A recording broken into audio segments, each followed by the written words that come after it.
Okay, everyone. Hey, I am so excited to be here with you this morning. Welcome, welcome. Hope you're just getting up, getting a fueling, getting settled in. We're going to have a great time this morning. Put in the chat where you're coming from. Good morning. Good morning. Oh, it's so fun to see you hopping in.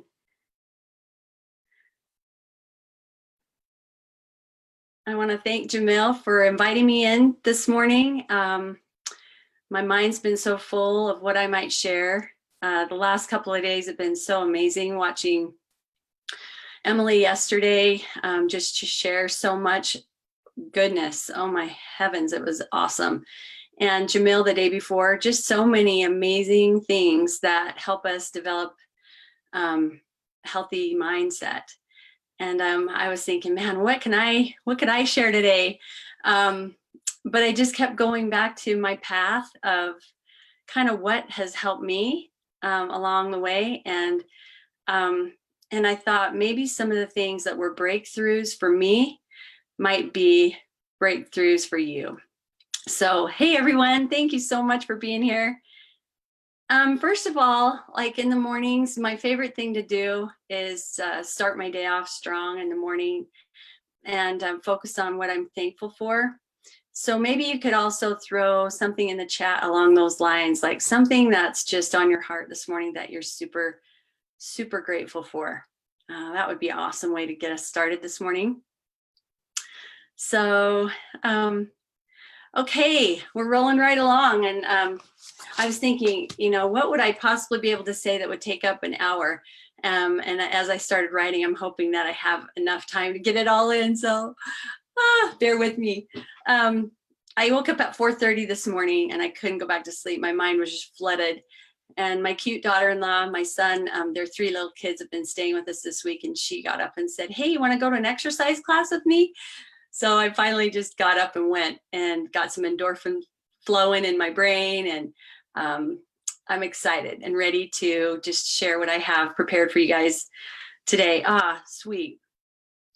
I'm seeing some really great, grateful posts coming in. So great. Love it. I'm grateful to be here too. Okay, so many of you know my story of how I grew in the business side of things, and a little bit about our family, but I don't know that many know about my story of how I grew with my personal development, how I grew a open mindset, a curious mindset, not a fixed mindset. And it's funny because as I look back on it, it's amazing the growth that happens when we align ourselves with all that's available to us through this amazing program. So as you know, we started out 9 years ago, 9.5 now.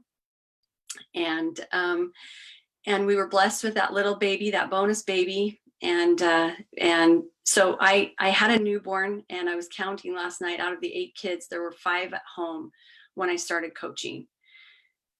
And so, I was a busy mom. And when I started coaching, it was just, tactical. How do I talk to people? How do I help people? And how do I fit it into my busy day? If people told me, you should read a book about, growing personally, I would have said, nope, I don't have time for that. I've got too much else going on. Throw a 1 in the chat if you've ever said that. So, yeah. So it was like 1.5 years before I finally even went to my first event. And that wasn't because my coach, Randy Karchner, and his coach, Kim Fisk, didn't try to invite me. It was because I was just like totally giving him the straight arm. But Kim got through to me. Like I mentioned, for those of you that were at National Convention, she encouraged me to come. And that was the beginning of it. The first time I was influenced by something that helped me develop mentally was when I went to Go Global, the first Go Global after that National Convention I went to in Tucson, Arizona. and I heard a speaker named Robin Sharma. I'd never heard a personal development speaker before. I'm just a mom, you know, I'm a nurse. I'm somebody who just gets up and does her thing all day and falls in bed exhausted at the end of the day, and just never really developed myself beyond that. That's what I told myself anyway. And when I went and heard him speak, he said something that just resonated. And you guys, I'm sure you've heard this and you've had it happen to you, but there's just those moments when something just pierces through the fog, you know, and just hits the mark.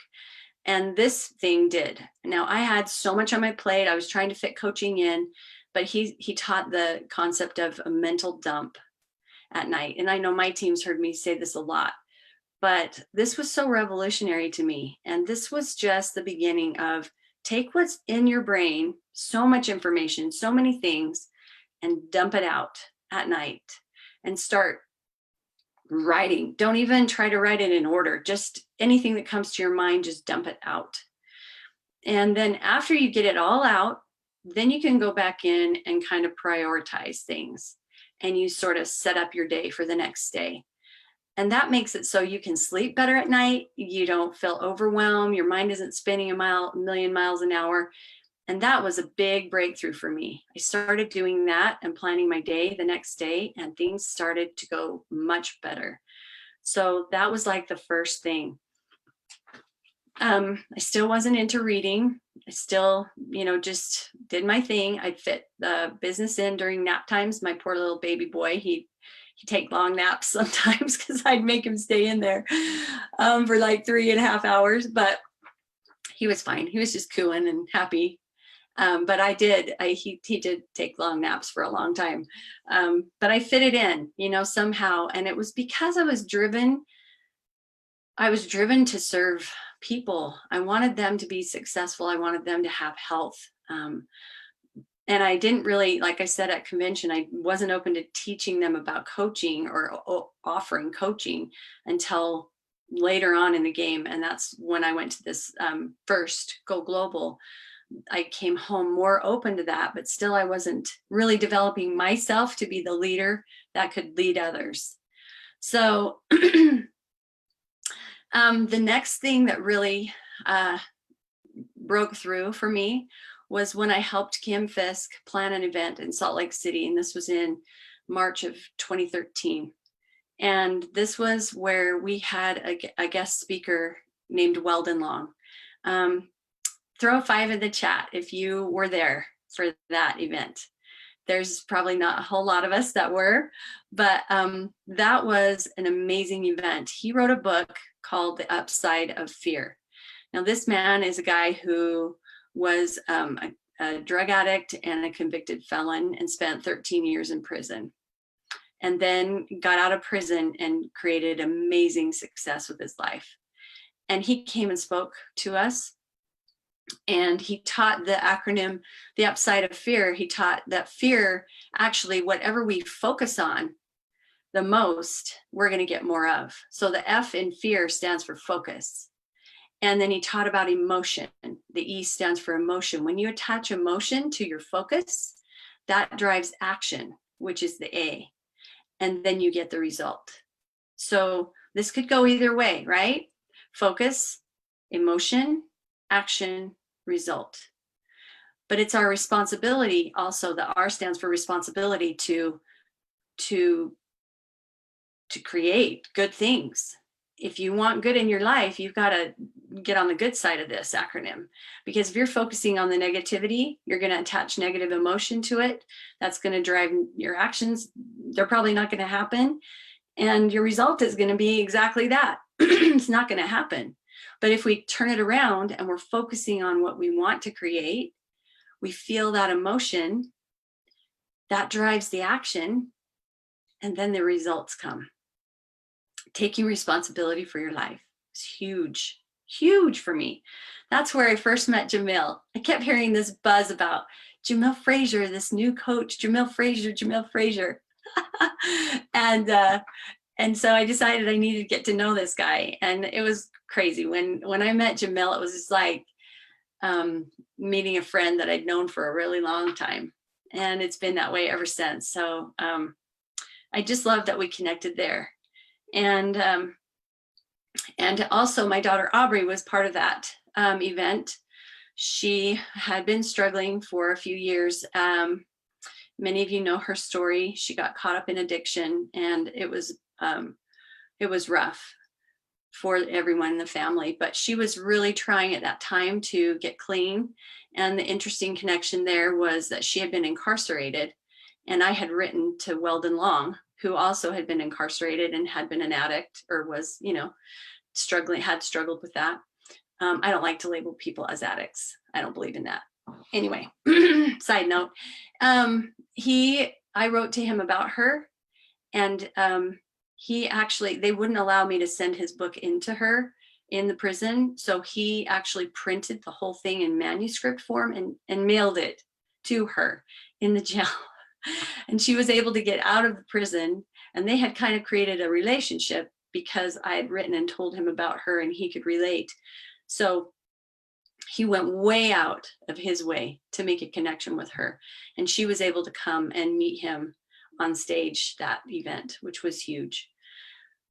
But the challenge didn't go away. After that event, she struggled again, and Dave Blanchard showed up in my world. So throw a 10 in the comments if Dave Blanchard has impacted your life for good. My goodness. I believe in that there is two forces in this world, a powerful force for good and an evil force. And I believe in God. And I believe that God helps to help me in my path. Every step of the way, the next person, the next influencer showed up to help me along this path. And whatever your belief system is, I respect it completely. But I'm just sharing from my heart today that these people showed up when they did for a reason, to help me along the path of growth for myself personally, but also with regard to my family and what we were going through at the time. And all of us have stories and have things going on, right? So I just want to share with you that you aren't here by chance. You are not here by chance. You are here for a reason. That's my other daughter, Emily, right there. Many of you know Emily. Yeah, little songbird. But you are here for a reason. And if you'll stay on this path and keep open, always open to learning and growing and being, what is it that's there for you to learn? You will experience growth like you can't even imagine. So Dave taught me to listen. Dave helped me understand that I needed to keep my mouth shut and step into other people's worlds and ask questions. This was foreign to me because I think when I get nervous or when I'm trying to share something that I think is so important, I just got rambled on. And it's a miracle that I had the success that I had, because people couldn't even get a word in edgewise. So throw an emoji or something in the chat if that's ever been you, because I think we all have to learn this. But Dave taught me this principle. It's a true principle that when we listen and when we genuinely care about people and love them, their walls will come down and we have an opportunity to serve them at a different level.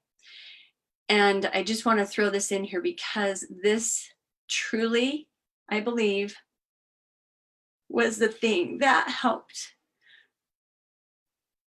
bring Aubrey back 100% to where she is today. I remember when she got out of a prison at some point, I can't remember, she'd been in so many times. She came to my house and we let her come home. She was going to go into a rehab, and she was just here for a week before she went into the rehab. And that was hard. Like, living with Aubrey was not easy. We just did not gel. We couldn't communicate. We had struggled since she was a teenager. We had a hard time. But I learned to listen, thanks to Dave. And I remember sitting on the bed and she was telling me these horrific things I did not want to hear. And I kept saying, all I kept saying was, tell me more about that. Wow, that must have been so hard for you. Tell me more about that. And she started telling me more. And she just told me more and more and more. And I was like, la, la, la, la, la, la. I don't want to hear this. But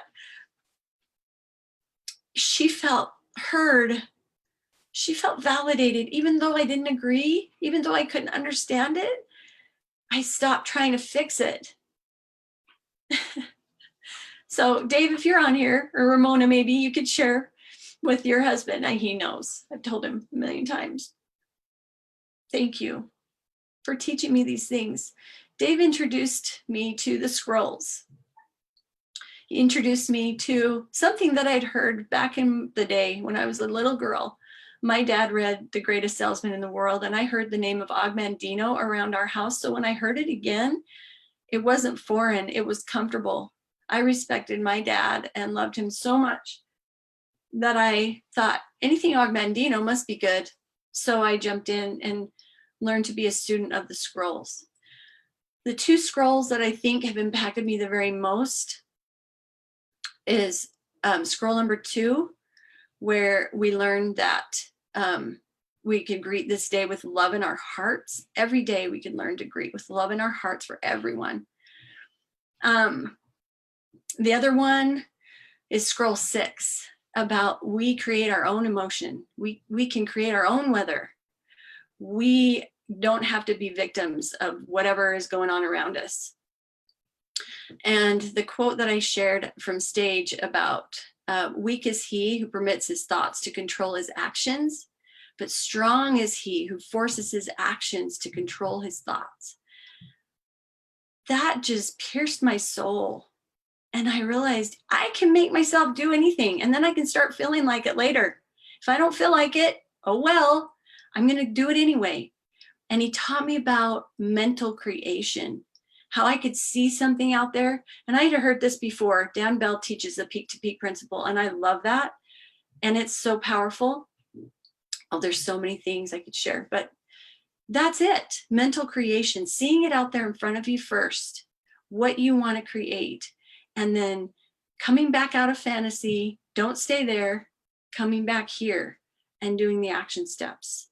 That's leading from the future and acting in the now. You guys will see these things. They repeat. These are true principles. You'll hear them in different colors, different shapes, different forms, but they all speak truth, right?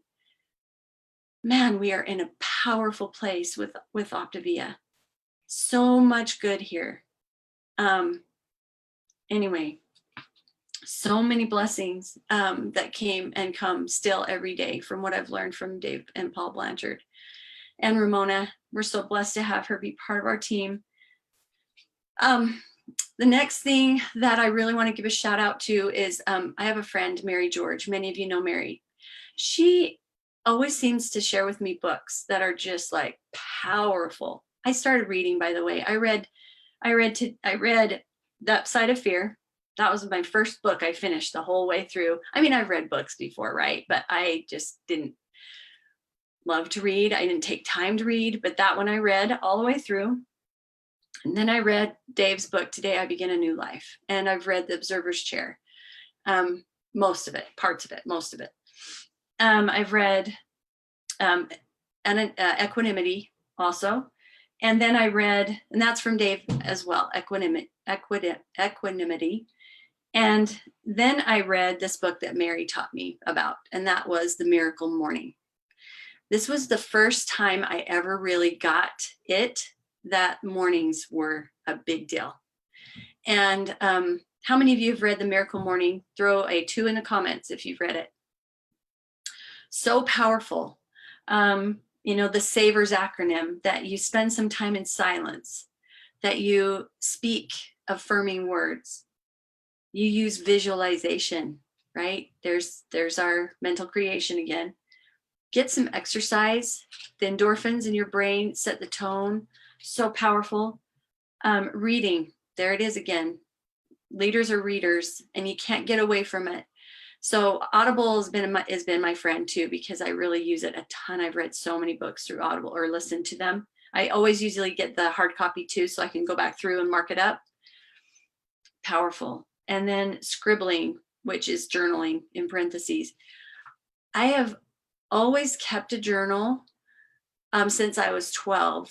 I started keeping a journal. I was challenged once in a meeting at my church to record events in my life and emotions and feelings and thoughts in my life for future generations. And I found it was hugely beneficial for me to do that.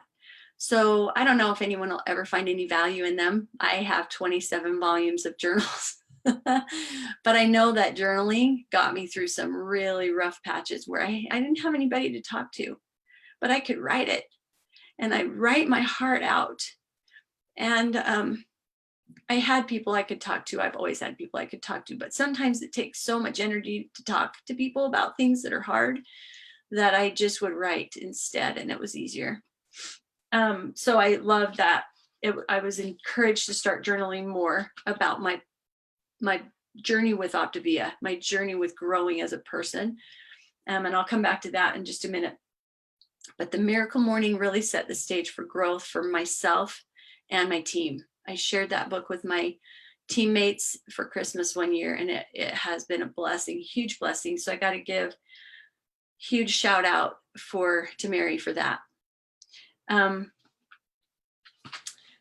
The next thing that I want to say is Jamil. Jamil is just Jamil. You know, he's just the real deal. And he has shared so many things and helped me grow in so many ways. I just really want him to know. One of the things I remember hearing for the first time from Jamil is E plus R equals O. E plus R equals O.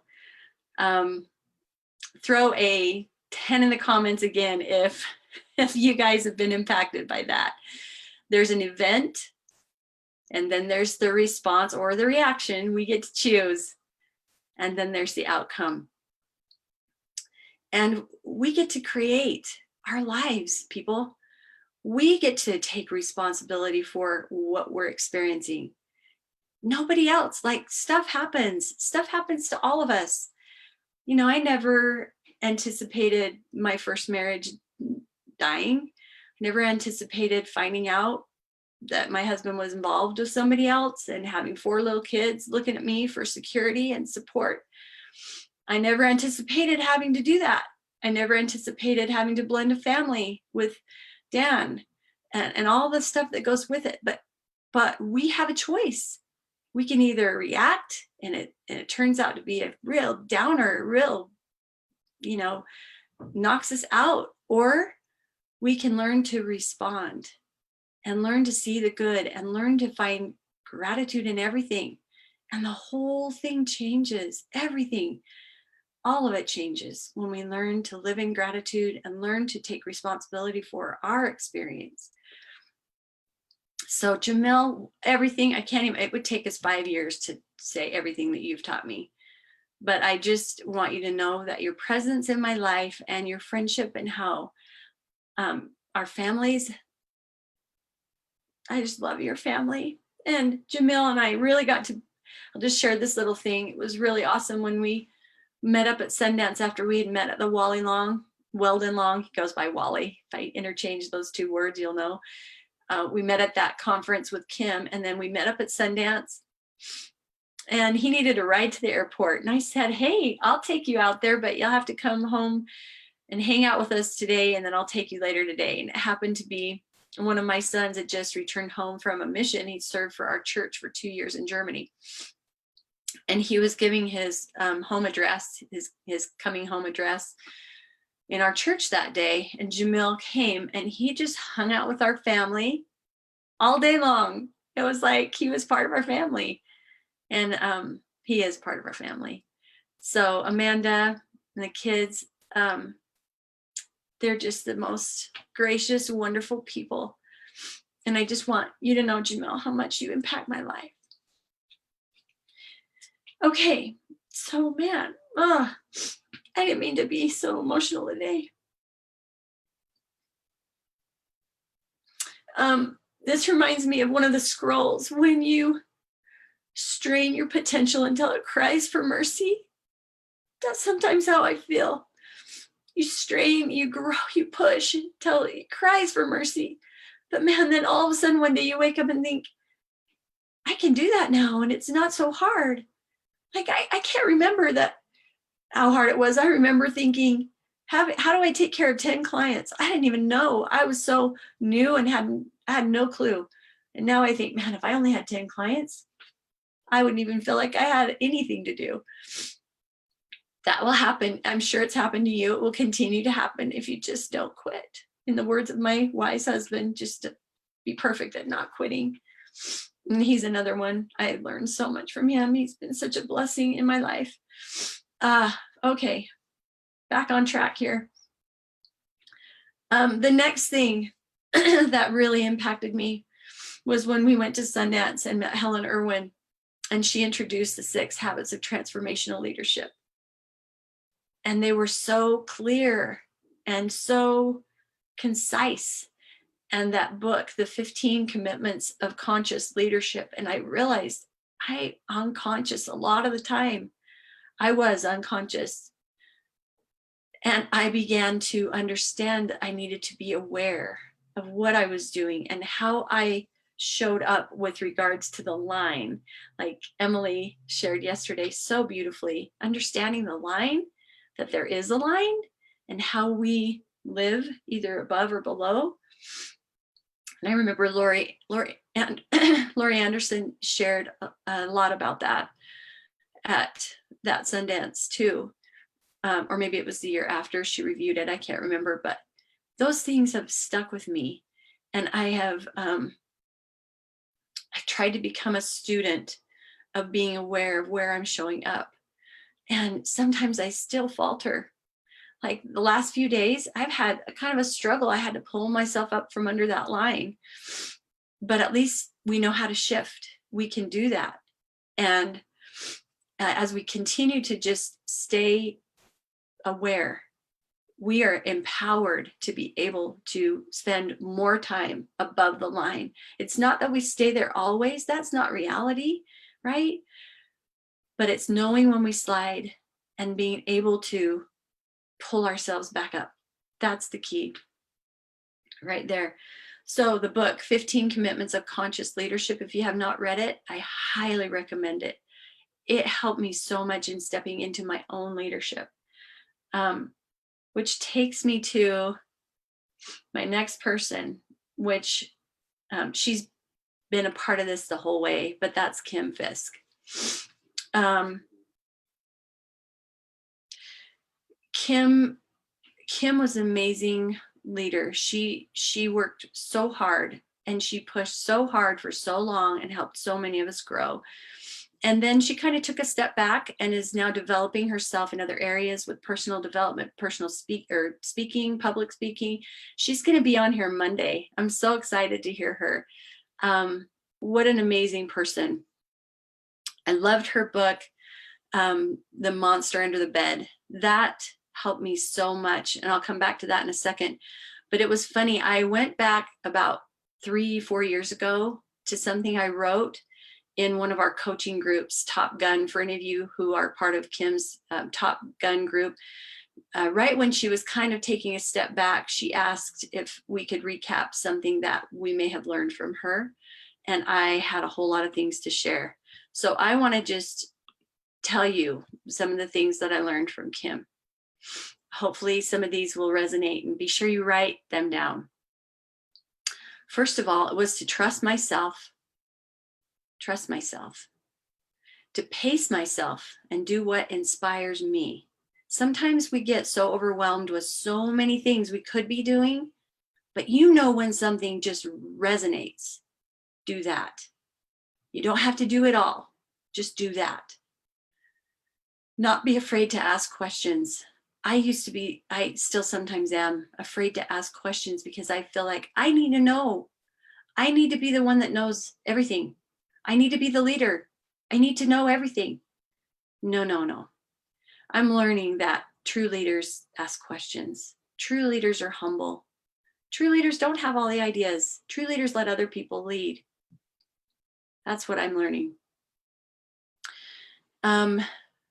She taught me that you don't hit a rank. You become a person who reaches a certain level of contribution and leadership, and then the rank happens. Now, I'll have to say that that isn't always true. Sometimes you do hit a rank really fast and you're not developed quite to be able to sustain that or to lead your people. So you probably won't grow a whole lot more, or maybe you might even slip back until your personal development reaches that point where it aligns, and then you will grow. So diving into personal development to grow yourself is a really, really good idea, because I had to learn that the hard way. She taught me that you can't make anyone do anything. You just model behavior and keep sowing seeds. Keep sowing seeds. Keep sowing seeds. Don't be attached to the outcome. Consistency is what counts. Step into your leadership. We all have leadership in us. Step into your own leadership. Lead. Lead yourself first. Light yourself on fire, and they will come and watch you burn. People are treasures. Quiet time and breathing to get clear and centered is probably the most important habit of all. Kim was so all about that when it wasn't really that popular. Back in the day, we were all more focused on tactical things, not so much about the healthy mind. And it's so interesting for me now to see how everything has shifted now toward that. She really was right. And Dr. A now in the new habits of health transformational system, most of that is directed to the healthy mind, which is so powerful. But that's where I first learned it, was here. She taught the only thing between your success and her, like my success and hers at the time, was just people. She talked to more people than I had. She was just out there talking to people all the time. Sometimes you need to step back a little and let your leadership step forward and lead. And I'm still learning that. I have amazing, amazing people that I get to work with every day, and they are great leaders. They have so many ideas. Sometimes I just got to get out of the way and let them do it. Not let them. I don't let them. I invite them to grow. They're amazing, and I learned so much from them. She taught that it's important to take care of yourself along the way. And I have to say, Emily Flores has taught me that as well. So much about self-care and to take time for yourself. I'm not great at it, but I'm working on it always. Kim taught me to check your business from a 30,000 foot level. 30,000 foot level. Looking down from a 30,000 foot level, you can see what is going on in your business, and you need to know what's going on. You can't leave it to chance. You have to know, and you're responsible for filling those things in. Look at what's necessary and fill in. Find where you need to put your effort and your time. Find those runners and work with them. All of those things. And she taught me, what if? What if? You know how we've heard always, what if? What if you went to convention? What if you could do that? What would you need to do to be able to make that happen? I learned this from Kim. She also taught me a confused mind does nothing. If you're overwhelmed, dump it out on paper, pull a Robin Sharma, dump it out, mental dump, and prioritize it. Prioritize it. And then you'll be able to move forward with just a few things that you want to focus on. Get them done. And then the last thing that I had written down when I wrote this for Kim years ago was that it's not our gig. She would always say, most important thing to remember is it's not our gig, meaning that God's behind this, God's leading this, and I truly believe that. So, when I read the book, The Monster Under the Bed, The Lies That Drive Us, I recognized some of the challenges that I had faced was that I felt like I always had to be approved of. And I mentioned this at the summit last spring. I grew up in a wonderful family, amazing family. My parents are stellar. My siblings are amazing, even though I didn't have a great relationship with the older ones. Well, the oldest one, mostly, the others pretty much. But I kind of told you the story about how I threw up in my brother's car when I was 3, and he wasn't a fan of me. I mean, we loved each other, don't get me wrong, but he was 17 years older than me, and so we didn't really have a lot to relate to each other with. But I felt always that I needed to work hard for my brothers and sisters to approve of me and to include me. And sometimes I would run off of that. That was playing in the back of my mind. That was like the thing that drove me. And it wasn't healthy. It wasn't healthy in my business because I was pleasing. I was a pleaser. I would work really hard to please. I would be people pleaser and do too much for people. Instead of empowering them, I was an enabler. I was a hero coach, big time. And Kim really helped me to understand that. And that book really helped me to be vulnerable, to learn to be vulnerable and know that it's okay to be vulnerable, and to know where we are now is a great place to be. And now we get to evolve forward. Helen Irwin is great at that too. That's something we're learning right now, and something I'll talk about in just a second. Justin Prince is another one. Oh, books. I read Kim's book. I also read The Compound Effect by Darren Hardy. Powerful book. The little things we do consistently all the time changes everything. Consistency is the key. It's amazing. So that's another amazing book that I read. Justin Prince. I learned a lot of tactical skills from Justin. He came and spoke at our summit in November when Jamil's team joined our team. It was so great. He again reinforced win the morning, win the day. And he helped me, that shift that came when he taught to give time to priorities instead of trying to prioritize my time. Give time to the priorities. That was super powerful. Okay, so the next thing that has really helped is that Aubrey and I, obviously, well, maybe some of you don't know the story. So a year and a half ago, Aubrey came home again after she got herself into her 4th rehab by herself, and decided to take full responsibility for her life.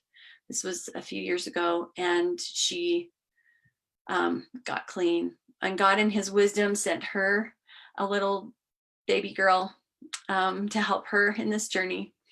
And her husband at the time was trying to get clean as well. And through the course of the pregnancy and the baby being born and everything else, he couldn't handle the responsibility, and he chose to go back to using. So Aubrey, in kind of a moment of desperation, she knew she couldn't go back. She had made a commitment. She had made the decision, another Dave Blanchard thing, made that decision to clean up her life and change. So she came home. This was January of 2018. She moved home, and granted, we had not done well. Like I said before, we never had been able to exist together, living in the same house since she was 14 years old, very well. Never lasted very long. But the skills that I had been learning helped me so much that I just decided that it was going to work. I made a decision that it was going to work. And if she was going to be there and get on her feet, we were backing her because she was moving forward on her own. Anytime my kids will put forth 100% effort moving forward, I'm always backing them, always there to back them. But they've got to be moving forward for themselves. And she was.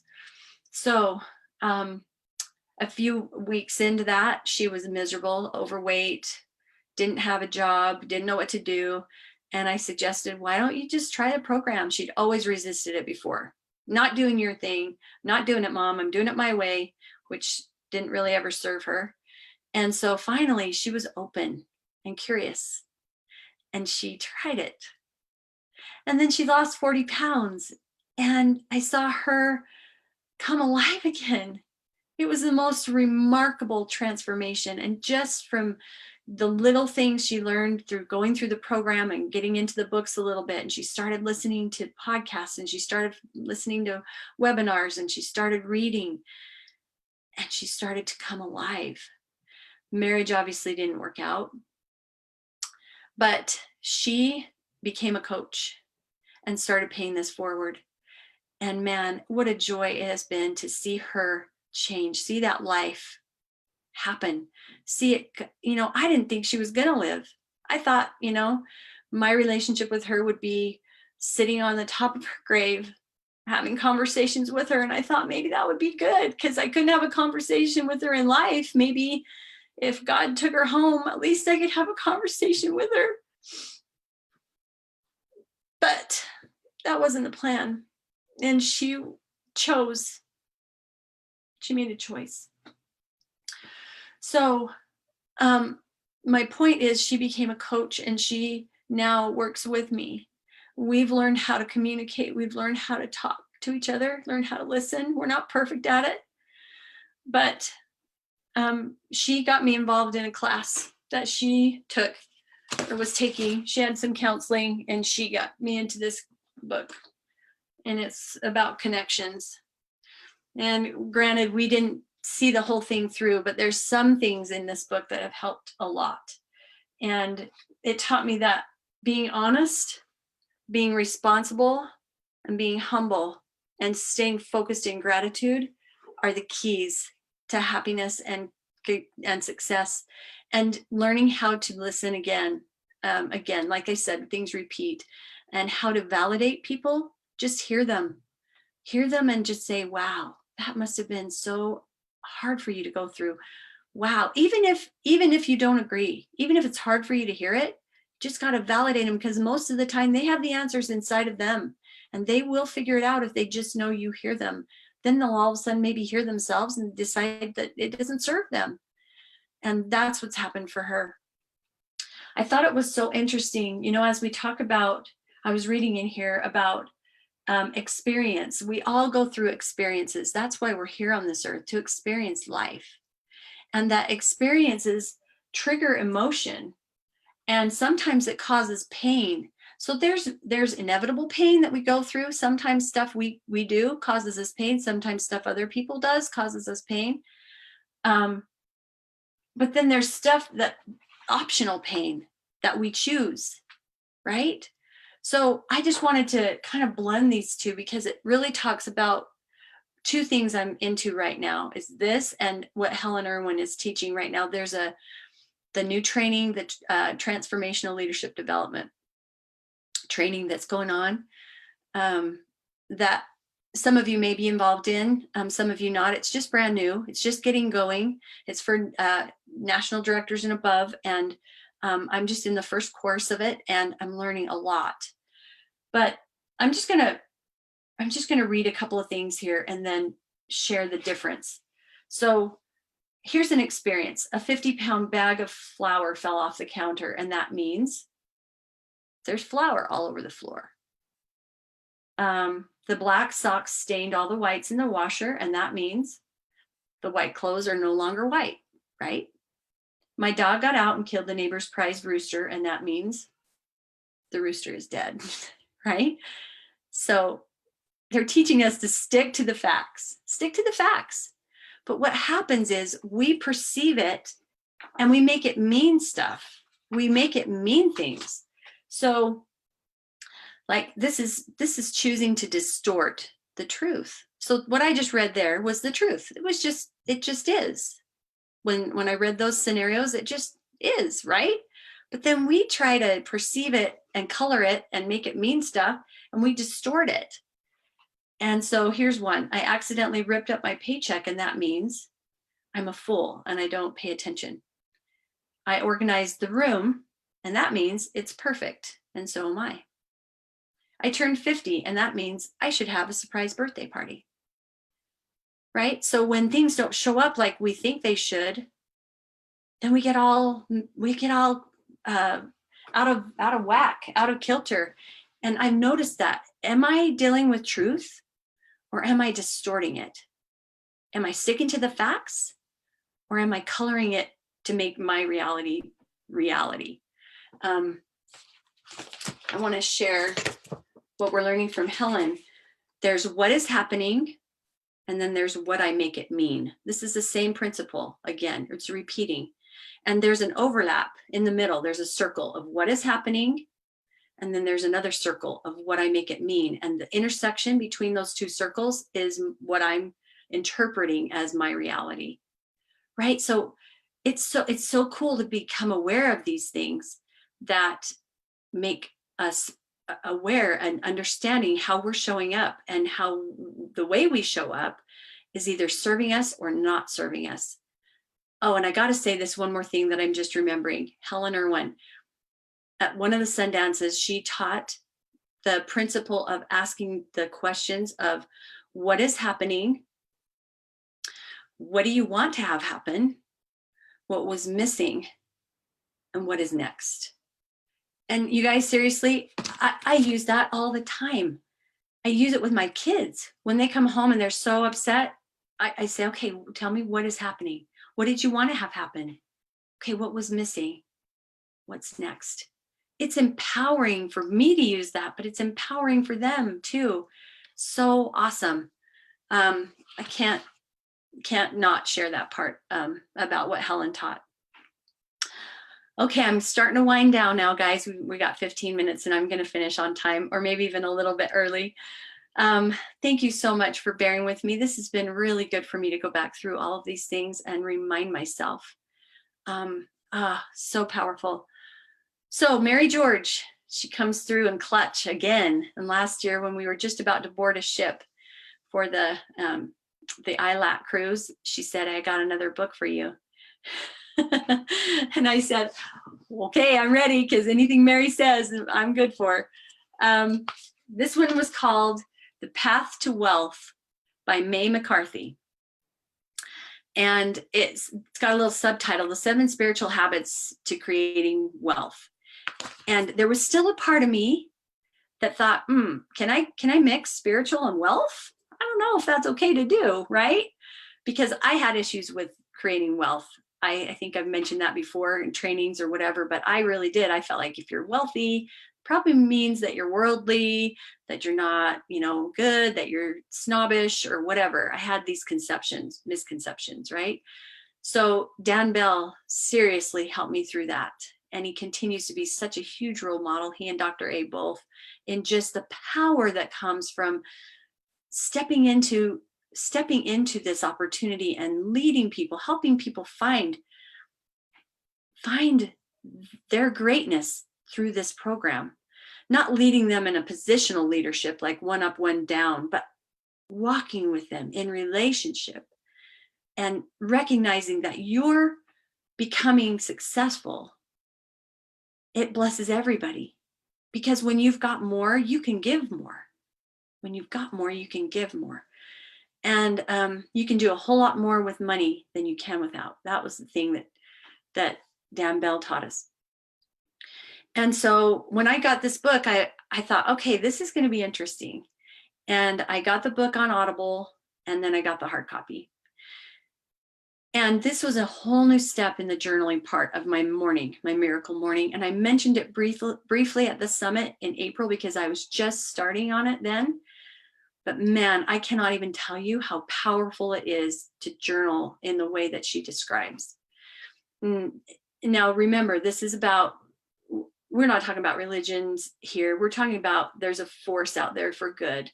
And she partners with that.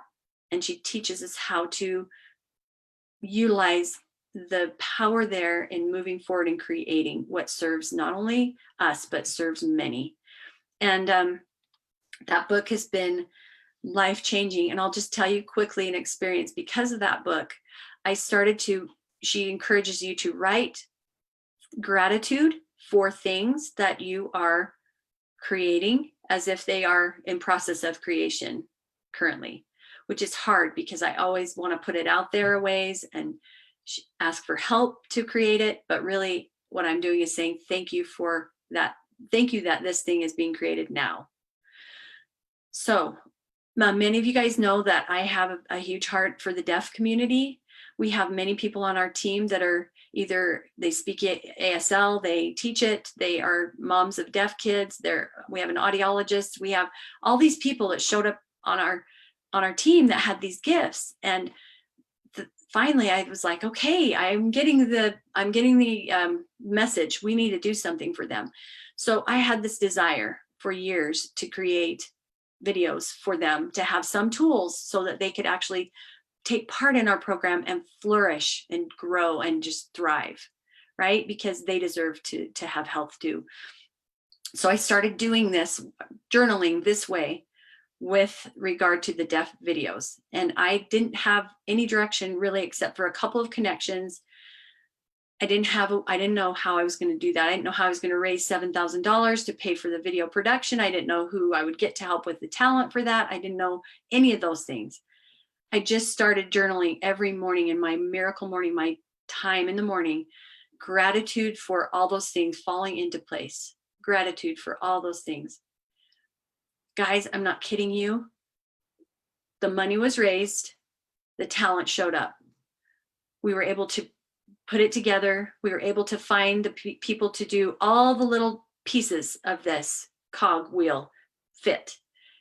And then I kind of was doing it without permission, because I'd asked corporate a lot of times if they would help me with it. And they said yes. They were very, very awesome, but just not yet, just not now.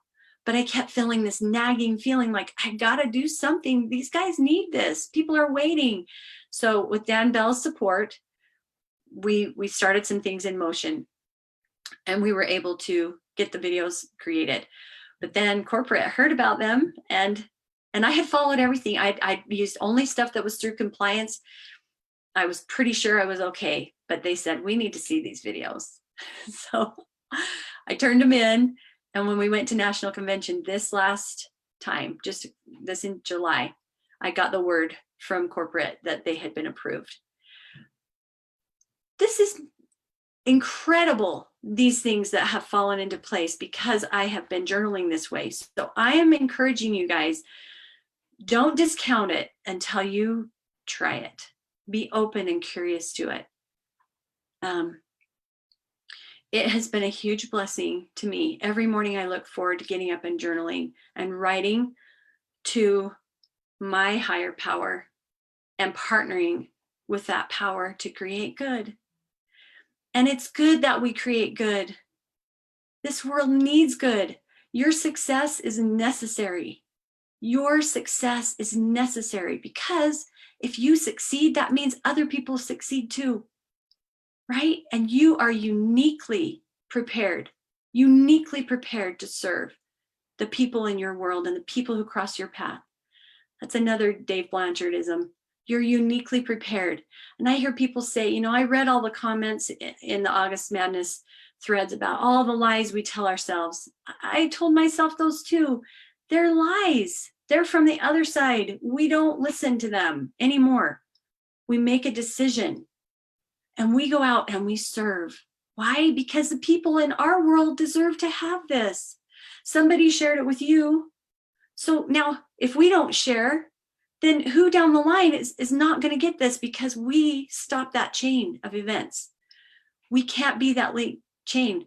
We can't be the weak link. We've got to be the strong link, right? So if you're struggling with your systems, you don't understand, you don't have your skill set where it needs to be, raise your hand. Raise your hand. Get somebody to help you. You can do this. It doesn't matter if you're an introvert. It doesn't matter if you're an extrovert. It doesn't matter. Who cares what kind of vert you, well, I'm sure there's one vert you don't want to be. Just saying. But you're perfect just how you are. We have an opportunity to grow and to move forward and to serve. And we become better through it all. I am so grateful for everybody who's poured into me and into my team, all of you. I am so grateful. And if you guys will allow me, yesterday, music is a big deal to me. I love it. I I've done music my whole life. I sing, I play the piano. My daughter sings, my family's into it. Music's just part of our life. And yesterday, a song came across my path, which I don't think was a mistake or was a coincidence. And I would just like to finish off today by playing it for you, not me personally, but just over this, because it says everything that I have in my heart right now. So I'm just gonna share my screen real quick, and I'm gonna play this song for you. It's on my Facebook wall. So I posted it last night, and I don't think anybody's even liked it, but I would really love it if you guys love this to go and like or love it, because it's an amazing, amazing song. So put a yes in the chat if you can hear it.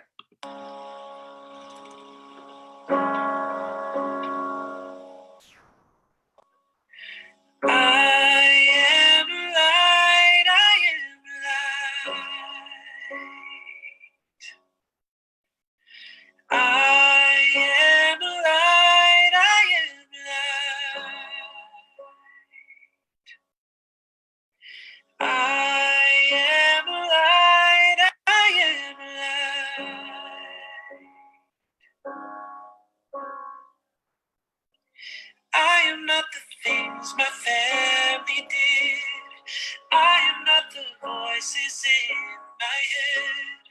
I am not the pieces of the brokenness inside. I am light. I am light. I am light, I am light.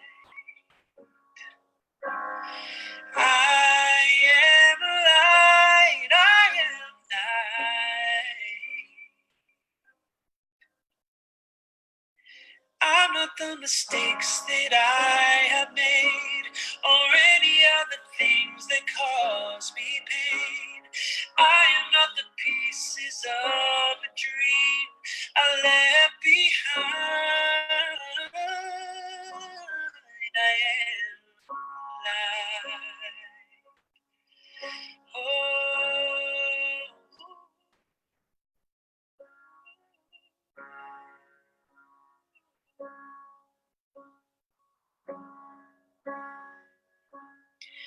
I am not the color of my eyes. I am not the skin on the outside.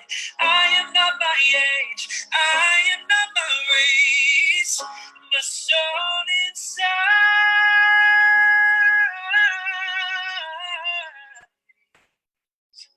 Oh, light. Oh. I am light, I am light.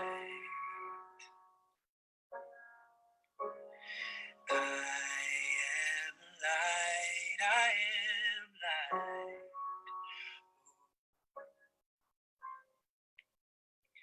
I am divinity defined. I am the God on the inside. I am a star, a piece of it all. Ooh, I am all light.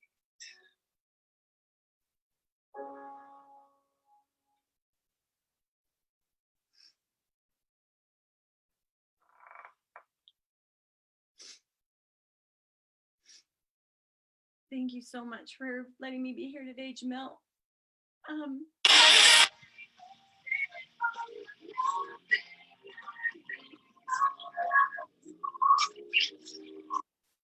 Whoa. Thank you so much, everyone, for being here with me and allowing me to share. And I love each of you, and I know that you're capable of creating amazing things in your lives. You are lights out there. That was David Archuleta, by the way, if any of you didn't know. amazing vocalist, amazing performer. That spoke to my heart, and you are all light, and together we'll light this world. Thank you so much, everyone. Have a wonderful day and week.